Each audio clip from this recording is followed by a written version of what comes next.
बोलिए गणेश जी महाराज की जय हो। श्री गणेशाय नमः, श्री वेद पुरुषाय नमः, परमात्मने नमः। अपने अपने गुरु महाराज को नमन करते हुए आइए हम एक कथा, एक वृतांत सुनते हैं जो कहते हैं कि चौथ का चंद्रमा से जो कलंक लग जाता है तो उस कलंक से दूर होने के लिए ये कथा विशेष रूप से पौराणिक कथा है, जिसे हम सब श्रवण करें, सुने, मनन करें। एक बार नंद किशोर जी ने सनत कुमारों से कहा कि चौथ के चंद्रमा के दर्शन करने से श्री कृष्ण पर जो लांछन लगा था वह सिद्धि विनायक व्रत करने से ही दूर हुआ था। ऐसा सुनकर सनत कुमारों को आश्चर्य हुआ और उन्होंने पूर्ण ब्रह्म श्री कृष्ण को कलंक लगने की कथा पूछी तो नंद किशोर ने बताया, एक बार जरासंध के भय से श्री कृष्ण समुद्र के मध्य नगरी बसाकर रहने लगे। इसी नगरी का नाम आजकल द्वारकापुरी है। द्वारकापुरी में निवास करने वाले सत्यजित यादव सूर्य नारायण भगवान की बड़ी ही आराधना करते थे। उन्होंने भगवान की बड़ी ही आराधना की, सूर्य नारायण भगवान की, और सूर्य नारायण भगवान उनसे प्रसन्न होकर के उनके सामने प्रस्तुत हो गए और उन्होंने अपने गले की मणि निकाल करके सत्यजित यादव को दे दी। और मणि पाकर सत्यजित यादव जब समाज में गया तो श्री कृष्ण ने और पूरे समाज ने बड़ी ही प्रशंसा की और भगवान श्री कृष्ण ने प्रसंगवश कहा कि सत्यजित, ये मणि तुम राजन को दे दो तो ज़्यादा बेहतर रहेगा। सत्यजित यादव को कृष्ण जी की ये बात अच्छी नहीं लगी और उन्होंने ये भी नहीं समझा कि भगवान का इसमें हम अनादर कर रहे हैं, क्योंकि वो मणि प्रतिदिन 8 बार सोना दिया करती थी। जहाँ भी रहती थी वहाँ की कोई चोर भय नहीं था, कोई महामारी नहीं आ सकती थी। वहाँ हर तरह से प्रसन्नता, सुखमय वातावरण होता था जहाँ भी वो मणि रहती थी। तो सत्यजित ने वो मणि भगवान श्री कृष्ण के आदेश से किसी और को ना दे करके अपने ही भाई को, प्रसेनजित को दे दी। और एक दिन प्रसेनजित घोड़े पर चढ़कर शिकार करने के लिए गया, उस मणि को गले में धारण करके, और वहाँ जंगल में शिकार करते वक्त शेर ने प्रसेनजित का शिकार कर डाला, उसे मार डाला और मणि ले ली। अब ऋक्षों का राजा जामवंत वहाँ पहुँचा और उसने सिंह को मार डाला और मणि लेकर के गुफा में चला गया। जब प्रसेनजित कई दिनों तक शिकार करके घर नहीं लौटा तो सत्यजित को बड़ा ही दुख हुआ और उसने अपने ही मन में ये कल्पना कर ली कि कहीं श्री कृष्ण ने तो वो मणि नहीं ले ली होगी, क्योंकि श्री कृष्ण जी उस वक्त मणि के बारे में कुछ कह रहे थे, तो हो सकता है कि उन्होंने मेरे भाई को प्रसेनजित को मार डाला हो और मणि अपने पास रख ली हो। कुछ इस तरह का विचार मन में आया और ये पूरे समाज में ये बात फैल गई। तो इस लोक निंदा के निवारण के लिए श्री कृष्ण ने बहुत से लोगों को साथ लेकर प्रसेनजित को ढूंढने के लिए वन में गए। वहाँ प्रसेनजित को शेर के द्वारा मारा जाने का वहाँ निशान मिले और शेर को भी मारे जाने के निशान मिले रीछ के द्वारा, जो मार दिया गया था।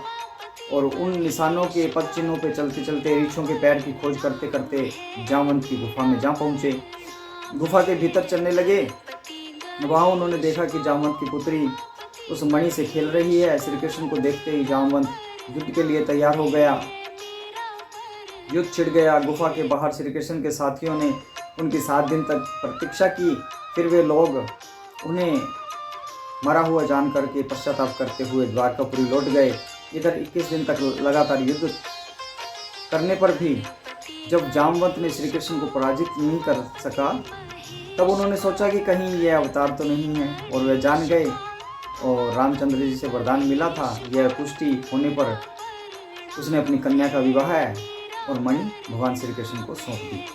श्री कृष्ण जब मणि लेकर वापस आए तो सत्यजित अपने किए हुए पर बहुत ही लज्जित हुआ और इस लज्जा के कारण, इस लज्जा से, इस भय से मुक्त होने के लिए उसने मणि और अपनी पुत्री भगवान श्री कृष्ण को सौंप दी। कुछ समय के बाद श्री कृष्ण किसी काम से इंद्रप्रस्थ चले गए। तब अक्रूर जी तथा ऋतुवर्मा की राय से सतधनवा यादव ने सत्यजित को मारकर मणि अपने कब्जे में ले ली।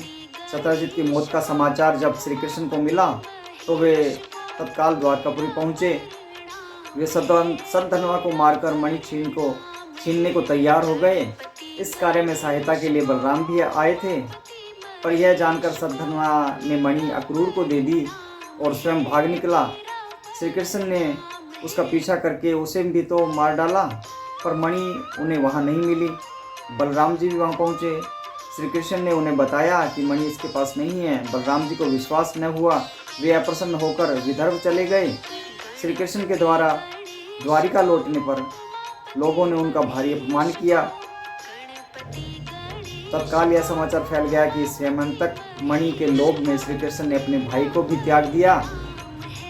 श्री कृष्ण इस अकारण प्राप्त अपमान के शोक में डूबे थे कि सहसा ही वहां नारद जी आ गए।